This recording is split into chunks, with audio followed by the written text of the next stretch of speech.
私たちは神にとても感謝されています。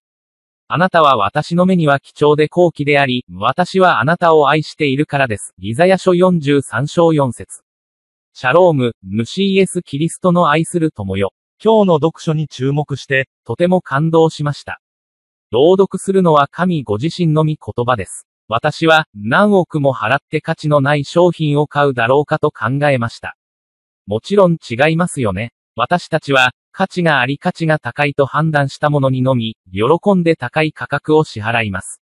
私は、インターネットソリューション、インソルのクリスチャンス・ハルト氏を、時代を超えた美しい家族、ケシア、バテラカ氏に同行して、次の称賛を伝えるために招待します。イエスに従う限り、私の人生はいつも祝福されています。私の心は平和で幸せです。主イエスがすべてを与えてくださった、ありがとう。与えてくださった主イエスに感謝します。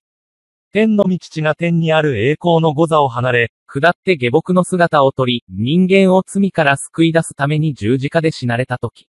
私の意見では、なんと非常に高価な犠牲を払ったことでしょう。それでは、父があまり価値のないものを買い戻そうとしている可能性はあるでしょうか？確かにそうではありません。もし天の御父が価値のないもののために一人子を犠牲にし、お父にとって大きな意味を持っていたとしたら、もちろん、これは非常に不条理なことでしょう。天の御父はなぜ私たちのためにそのようなことをしてくださるのでしょうか？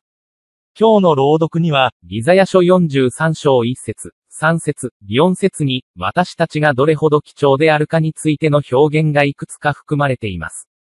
だからこそ、天の御父は私たちを救うために全てを犠牲になさろうとしておられるのです。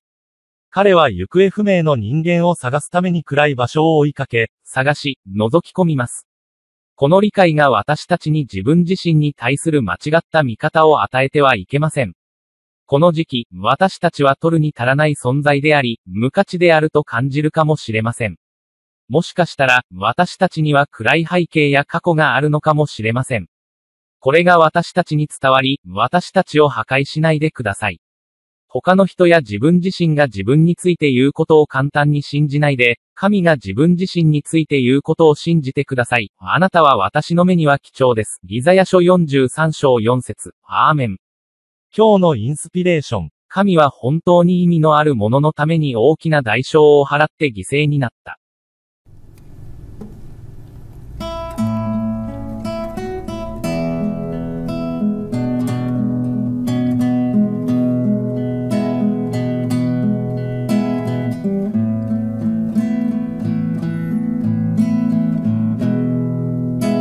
Indah rencanamu Tuhan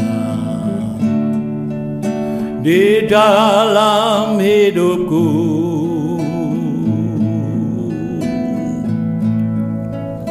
walau ku tak tahu dan ku tak mengerti semua jalanmu.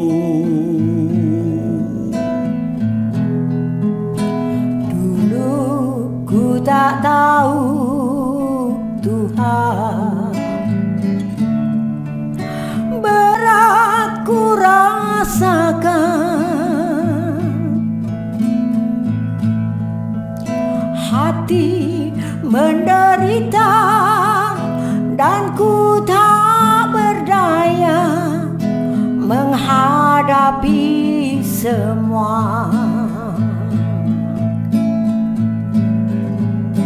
Tapi ku mengerti sekarang, Kau tolong padaku. Kini ku melihat dan ku merasakan indah rencanamu.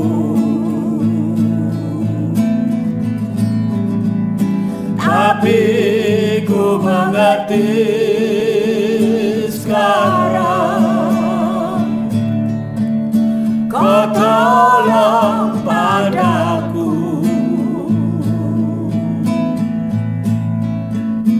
Kini ku melihat Aku merasakan indah